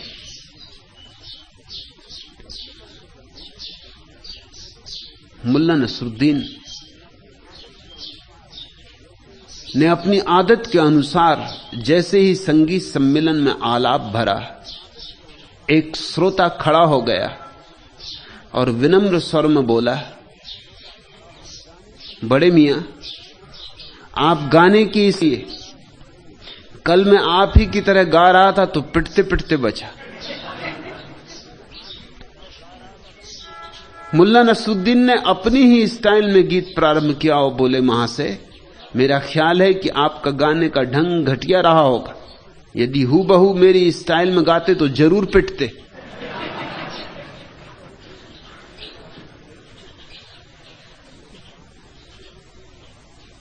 मेरे पास जो घटित हो रहा है वह अघटित होने जैसी बात है। उसे समझने में सदियां लगेंगी। उसे संबुद्धि पर्याप्त नहीं होगी, हृदय की गहराई चाहिए होगी। उसे समझने में सिर्फ तर्क काम नहीं देगा, क्योंकि मेरे पास जो लोग इकट्ठे हो रहे हैं वो बुद्धिमत्ता का अर्क नहीं है, समग्रता का अर्क है। उसमें उनका तन भी जुड़ा है, उसमें उनका मस्तिष्क भी जुड़ा है, उसमें उनका हृदय भी जुड़ा है, उसमें उनकी आत्मा भी जुड़ी। कृष्णमूर्ति के पास जो लोग इकट्ठे हो रहे हैं वो बुद्धिमत्ता के अर्क है। मेरे पास जो लोग इकट्ठे हो रहे हैं वो समग्रता के अर्क है। यह बात और है। यह बड़ा आकाश कोई छोटा आंगन नहीं है। छोटे आंगन को साफ सुथरा रखा जा सकता है, लीपा पोता जा सकता है। इस बड़े आकाश को कैसे लीप पोतो, कैसे साफ सुथरा रखो, ये तो जैसा है वैसा ही अंगीकार करना होगा। मैं निसर्ग का भक्त हूं, मेरे लिए निसर्ग ही परमात्मा है, और परमात्मा ने जितने रूप लिए वे सब मुझे स्वीकार है। परमात्मा ने जितने ढंगों में अपनी अभिव्यक्ति की है, सबका मेरे मन में सम्मान है। कृष्णमूर्ति के पास भक्त जाएगा तो कृष्णमूर्ति कहेंगे गलत। ये मंदिर की पत्थर की मूर्ति के सामने सिर पटकने से क्या होगा? भजन कीर्तन सब आत्मसम्मोहन है। संगीत, संकीर्तन, ये सब अपने को भुलावे के ढंग है। मेरे पास भक्त आएगा तो मैं कहूंगा कि पत्थर में भी भगवान है। क्योंकि भगवान ही है तो पत्थर में भी वही होगा। लेकिन पत्थर में तुम्हें तब दिखाई पड़ेगा जब तुम्हें अपने में दिखाई पड़ने लगेगा। अन्यथा पूजा पड़ता, अपनी पत्नी में नहीं दिखाई पड़ता, अपने बच्चे में नहीं दिखाई पड़ता, तुम्हें मंदिर की मूर्ति में कैसे दिखाई पड़ेगा? हां, पत्थर में भी जरूर भगवान है, क्योंकि भगवान अस्तित्व का ही दूसरा नाम है। और पत्थर भी है उतना ही जितना मैं हूं, जितने तुम हो। तो पत्थर के होने में ही तो भगवत्ता है उसकी। मगर पत्थर में देखने के लिए जरा गहरी आंख चाहिए पड़ेगी। अभी तो तुम्हारे पास इतनी थोथी आंखें हैं कि जीवंत मनुष्यों में भी नहीं दिखाई पड़ता, पशु पक्षियों में नहीं दिखाई पड़ता, फिर सभी पत्थरों में भी नहीं दिखाई पड़ता। छेनी से किसी ने पत्थर पर थोड़े से हाथ मार दिए, हथौड़ी चला दी, उसमें दिखाई पड़ता है। या किसी ने किसी पत्थर पर आके सिंदूर पोत दिया, उसमें दिखाई पड़ने लगता है। सिर्फ सिंदूर पोतने से तुम्हें पता है, जब पहली दफा अंग्रेजों ने भारत में रास्ते बनाए और मील के पत्थर लगाए तो बड़ी मुश्किल खड़ी हो गई। क्योंकि मील के पत्थर लगाए, लाल रंग से रंगा, गांवों से रास्ते गुजरे, और जिस पत्थर पे भी लाल रंग पुता उसी पे फूल चढ़ा के लोग हनुमान जी समझते। अंग्रेज बड़ी मुश्किल में पड़ गए कि करना क्या। लोग नारियल फोड़े और अंग्रेज पे तो लिखें मील का पत्थर, तो मील कितने मील, आने वाला नगर कितनी दूर। लेकिन गांव के लोग हर महीने 2 महीने में उस पर सिंदूर पोत दें, क्योंकि हनुमान जी को सिंदूर चढ़ाना ही पड़ता है। परत पे परत, जरा सिंदूर पोत दिया तो पत्थर एकदम हनुमान जी हो जाते। और ऐसे तुम्हें हनुमान जी मिल जाएं कहीं रास्ते में तो तुम ऐसे भागोगे।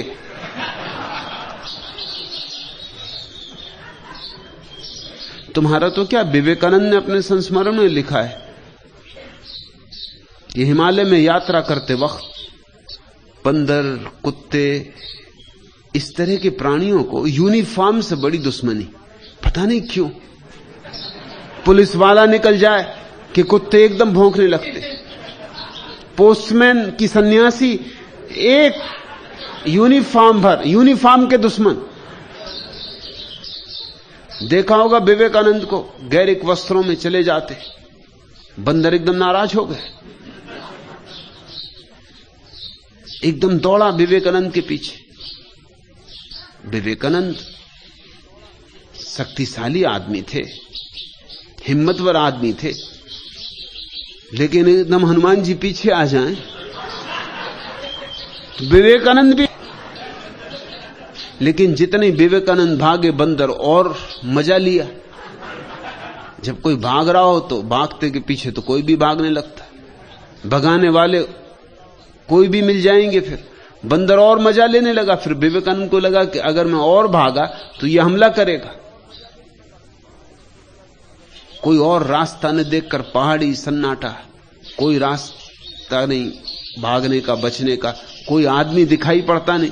सोचा अब एक ही उपाय है कि डट के खड़ा हो जाऊं, अब जो कुछ करेंगे हनुमान जी सो करेंगे। लौट के खड़े हो गए, लौट के खुद खड़े हुए तो बंदर भी लौट के खड़ा हो गए। बंदर ही तो ठहरा आखिर। जी कोई नाराज हो गए, क्या बात। ऐसे जाके पत्थर के सामने प्रार्थना करते थे कि हनुमान जी कभी प्रकट हो। पत्थर की पूजा करोगे और अभी तुम्हें मनुष्य में भी परमात्मा दिखाई पड़ा नहीं। मनुष्य की तो छोड़ दो, अपने भीतर नहीं दिखाई पड़ा। निकटतम जो है तुम्हारे प्राणों में बैठा, प्राणों की भांति, वहां नहीं दिखाई पड़ा। तो मैं भक्त से कहूंगा कि जरूर पत्थर में भी भगवान है, क्योंकि भगवान ही है। पर पहले अपने में खोजो, और अगर अपने में खोज पाओ तो मंदिर की मूर्ति में भी है, फिर चारों तरफ तुम्हें वही दिखाई पड़ेगा। मेरे पास तुम जो लेके आओगे मैं उसी का उपाय करूंगा कि तुम्हारे लिए सीढ़ी बन जाए। चेष्टा करूंगा कि तुम्हारे राह के बीच पड़ा हुआ जो पत्थर है, जिसकी वजह से तुम अटक गए हो, वो सीढ़ी बन जाए। कृष्णमूर्ति की एक धुन है, उस धुन से इंच भर यहां वहां वो तुम्हें स्वीकार नहीं करते। उन्होंने कपड़े पहले से तैयार करके रखे। यूनान में एक पुरानी कथा है कि एक सम्राट था, वो झक्की था। उसकी झक यही थी कि उसके पास एक सोने का पलंग था, बड़ा बहुमूल्य पलंग था। उसके घर में कोई भी मेहमान होता तो उसी पलंग पर सुलाता। मगर एक उसकी झंझट थी, उसके घर कोई मेहमान नहीं होता था। जब लोगों को पता चलने लगा, धीरे धीरे कुछ मेहमान गए और फिर लौटे ही नहीं, तो मेहमानों ने आना बंद कर दिया। मगर कभी कभी कोई भूल चूक से फंस जाता था तो वो उस बिस्तर पर लिटा था। अगर उसके पैर बिस्तर से लंबे होते तो पैर काटता, अगर पैर उसके छोटे होते, बिस्तर से वो छोटा होता, तो दो पहलवान दोनों तरफ।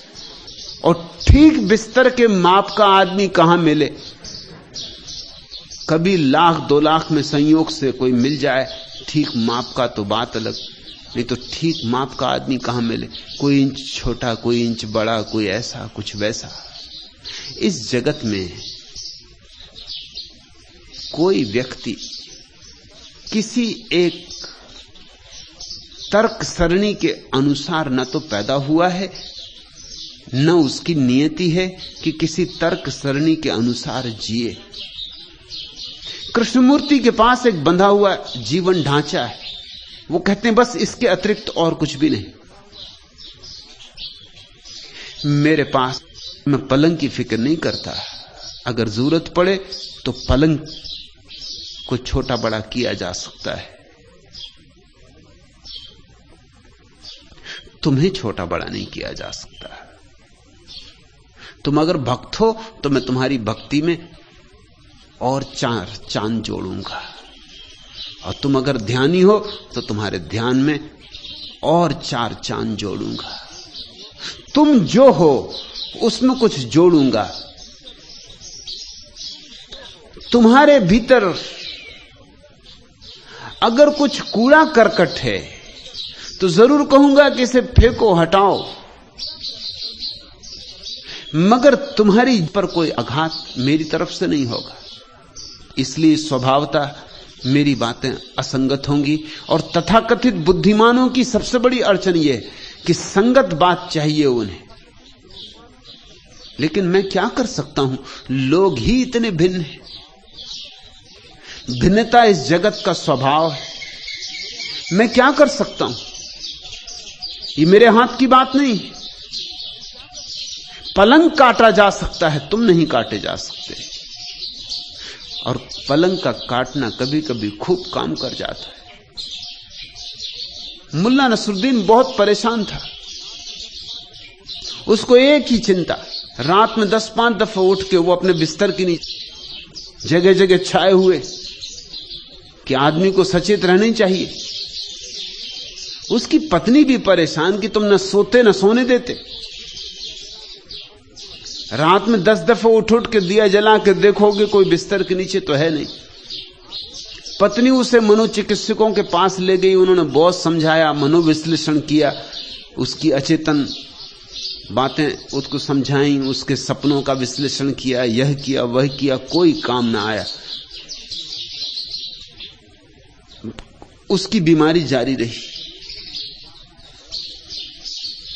फिर एक दिन मेरे पास आया, बड़ा प्रसन्न था और कहने लगा मेरी सास आई और उसने मामला मिनट में रफा दफा किए कि उठा के आ रहा और मेरे बिस्तर की चारों टांगें काट दी। अब मेरा बिस्तर जमीन पर रखा, अब उसके नीचे कोई छिप नहीं सकता। बड़े बड़े मनोवैज्ञानिक हार गए।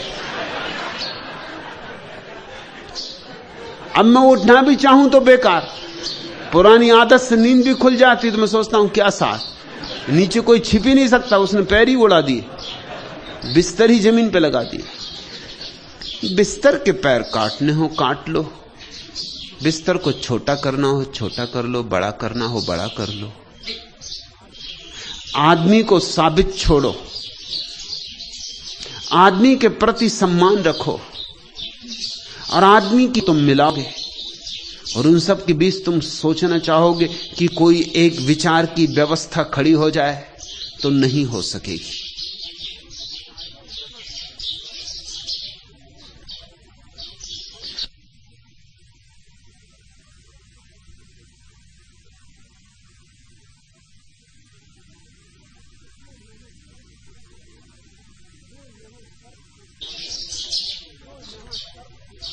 आक्रोश से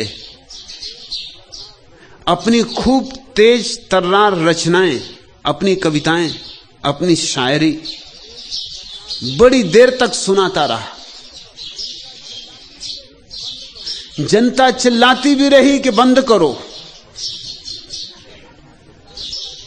मगर जनता जितनी चिल्लाए बंद करो उतनी ही जोर आवाज से वो अपनी कविता सुनाए, वो उतने और आक्रोश में आता गया। लोग ताली बजाएं इसलिए कि भाई बंद करो, मगर वो समझे कि प्रशंसा की जा रही। आखिर एक आदमी खड़ा हुआ और उसने कहा कि बड़े मियां आप काव्य पाठ बंद कर। भाई साहब कविता पढ़ना बंद किए तो मुझे 1 घंटा हो चुका है।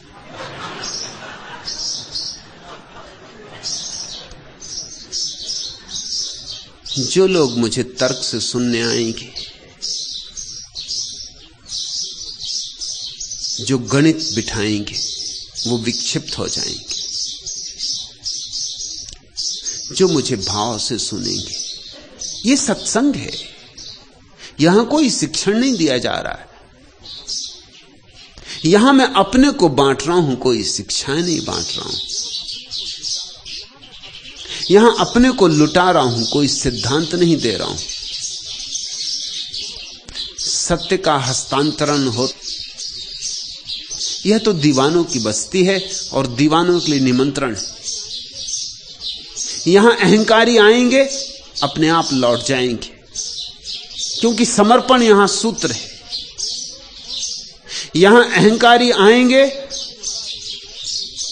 और उन्हें मेरी बात सुनाई भी नहीं पड़ेगी, क्योंकि यहां शिष्यत्व के बिना कोई बात सुनाई पड़ ही नहीं सकती। यहां तर्कवादी आएंगे और कुछ का कुछ सुनेंगे, क्योंकि यहां जो बात की जा रही है वह प्रेम की, वह तर्क की नहीं।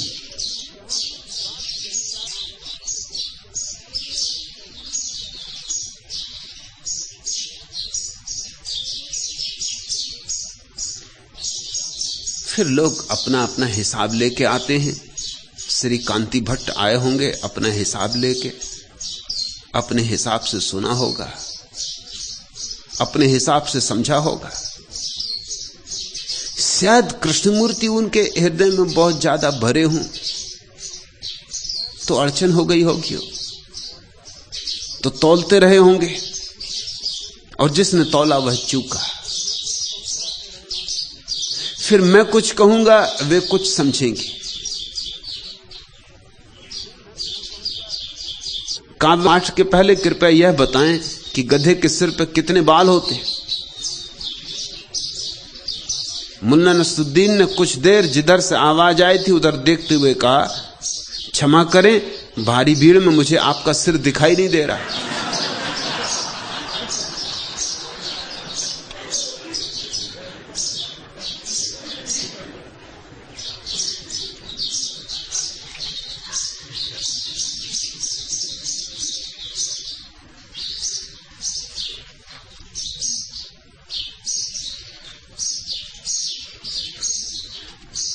आखिरी प्रश्न, संतों की वाणी में इतना रस, यह परमात्मा ही रस का स्रोत है।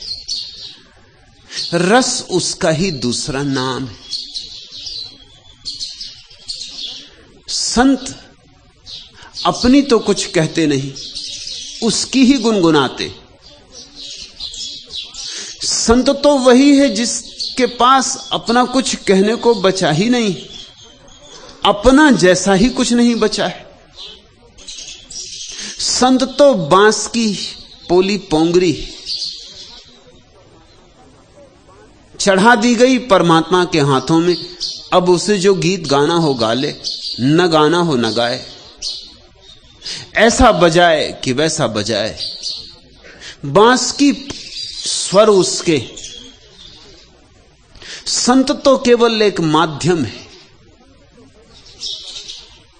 संत तो केवल उपकरण है। परमात्मा के हाथ में छोड़ देता अपने को, जैसे कठपुतली। तुमने कठपुतलियों का नाच देखा? छिपे हुए धागे और पीछे छिपा रहता उनको नचाने वाला, फिर कठपुतलियों को नचाता, जैसा नचाता वैसी कठपुतलियां नाचती। लड़ाता तो लड़ती, मिलाता तो मिलती, बातचीत करवाता, हजार काम लेता। अमृत है उनकी वाणी में, अमृत बरसता है, क्योंकि वे अमृत के स्रोत से जुड़ गए हैं। कमल खिलते हैं क्योंकि कमल जहां से रस पाते उस स्रोत से जुड़ गए। पतझड़ के बाद यह आया है नव वसंत, वाणी में मेरी। वाणी की डालों पर भावों के फूल खिले, बहती मादक बयार, वहन करती गंधभार, सरसों के फूलों का सागर लहराया वाणी में मेरी। जीवन का गीत नया, मादक यह राग नया, कोकिल ने गाया वाणी में मेरी। जीवन अनुराग सिक्त उड़ता अरुणिम गुलाल, भावों ने वेदना के, अनुभव ने व्यथा के मीड़ दिए हैं कपोल। अरुणिम आभा का यह नव प्रकाश छाया वाणी में मेरी। आस्था के फूल सजा, श्रद्धा के दीप जला, अक्षत विश्वास और ममता की रोली ले, नवयुग के अर्चन का थाल यह सजाया वाणी ने मेरी। पतझड़ के बाद यह आया है नव वसंत वाणी में मेरी। पहले झड़ जाओ पतझड़ से, पत्ते पत्ते गिर जाएं, तुम्हारा कुछ भी ना। वे अंकुर तुम्हारे नहीं, वे अंकुर परमात्मा के। मिटने की कला सीखो। जिस दिन तुम मिट जाओगे पूरे पूरे, उस दिन परमात्मा तुमसे बहेगा, अहिर्निश बहेगा, बाढ़ की तरह बहेगा। और तब न केवल तुम तृप्त होगे, तुम्हारे पास जो आ जाएगा उसकी भी जन्मों जन्मों की प्यास तृप्त हो जाएगी।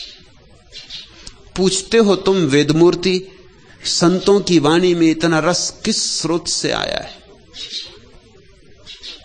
और संतों की वाणी से इतनी तृप्ति और आश्वासन क्यों मिलता है?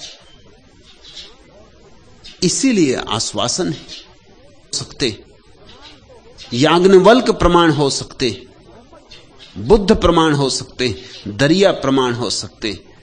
प्रमाण तो होता है सदा कोई जीवंत व्यक्तित्व, जिसके चारों तरफ एक आभा होती, जिस आभा को तुम छू सकते हो, जिस आभा को तुम स्पर्श कर सकते हो, जिस आभा का तुम स्वाद ले सकते हो, जिसके आसपास एक मधुरिमा होती, एक माधुरी होता है।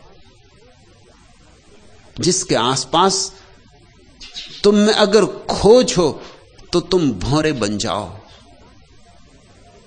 कि रस पियो। और होता है तो आश्वासन मिलता है कि मैं व्यर्थ ही नहीं दौड़ रहा, कि मेरी कल्पनाओं में, मेरे स्वप्नों में जो छाया उतरी थी वह छाया ही नहीं, माया ही नहीं, सत्य भी हो सकता है। जो मैंने मांगा है वह किसी को मिल गया है तो मुझे भी मिल सकता है। जो मैंने चाहा है किसी में पूरा हुआ है तो मुझ में भी हो सकता है। मुझ जैसे ही हड्डी मांस मज्जा के व्यक्ति में जब ऐसी अनंत शांति और आनंद का आविर्भाव हुआ है तो मुझ में भी होगा। इसलिए आश्वासन मिलता है। संतों के पास बैठकर चरण जहां सिर अपने से झुक जाए, झुकाना ना पड़े। ऐसा हुआ कि बुद्ध को जब तक ज्ञान उपलब्ध न हुआ था वे महातपश्चर्या करते थे, बड़ी तपश्चर्या, बड़ी दुर्धर्ष। अपने शरीर को गलाते थे, सताते थे, उपवास करते थे, धूप में खड़े होते, शीत में खड़े होते, सूख गए थे। बड़ी सुंदर उनकी देह थी जिस दिन राजमहल छोड़ा था, फूल सी सुकुमार उनकी देह थी।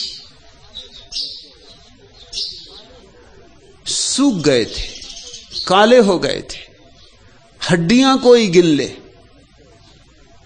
फिर एक दिन बुद्ध को यह बोध हुआ कि ये मैं क्या कर रहा हूं, ये तो आत्मघात है जो मैं कर रहा हूं। ये कोई परमात्मा को या सत्य को पाने का उपाय तो नहीं।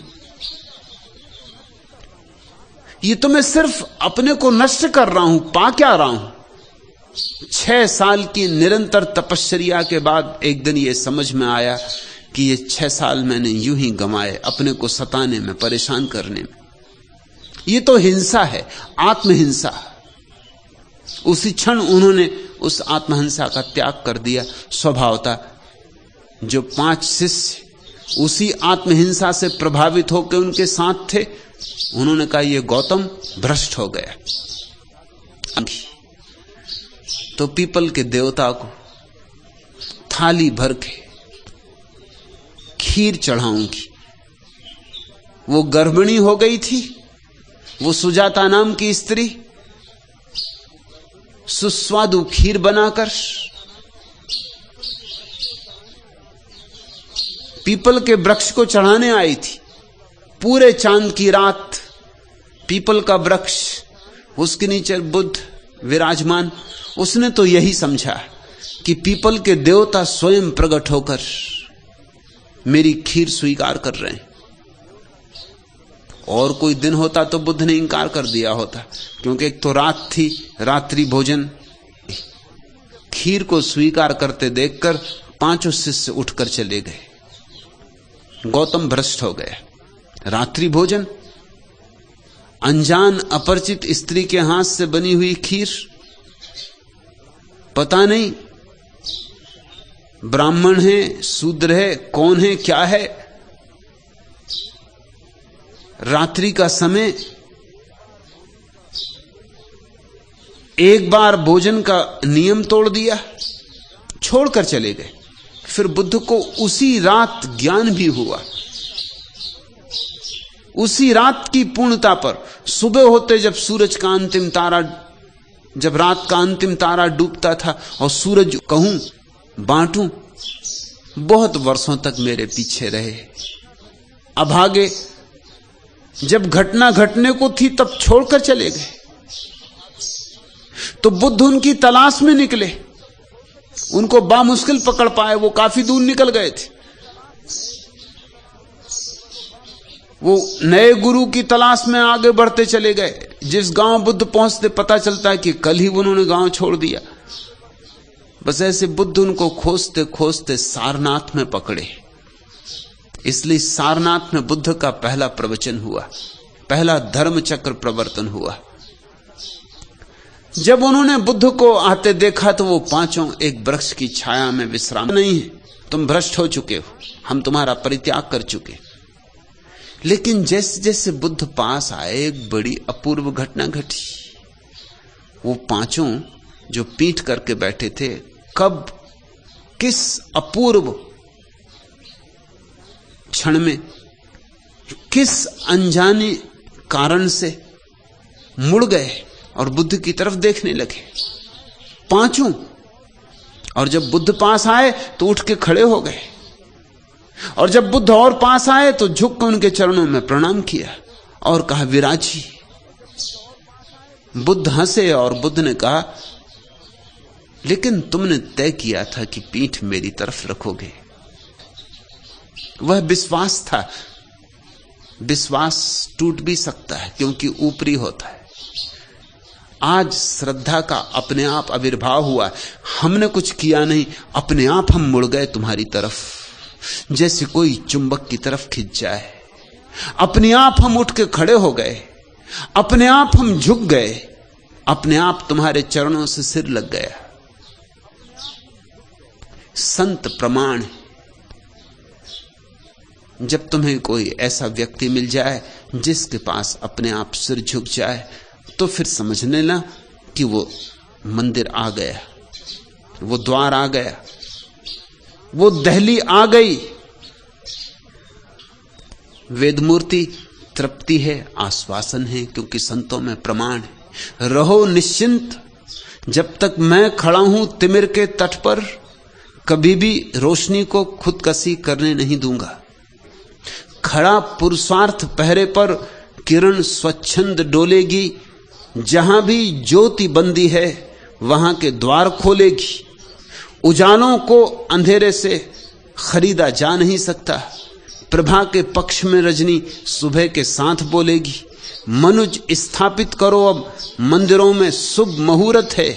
कभी तूफान को मैं आरती वरने नहीं दूंगा। पसीने और लहू से मिलाकर जो बनाई है, ने का इरादा आदमी का है। सही अर्थों मगर जीवन धरा पर हम प्रथम जी लें। तुम्हें आश्वस्त करता हूं, पदार्थों के छली युग को कभी भी आस्था का सील में हरने नहीं दूंगा। रहो निश्चिंत, जब तक मैं खड़ा हूं तिमिर के तट पर, कभी भी रोशनी को खुदकुशी करने नहीं दूंगा। संत की उपस्थिति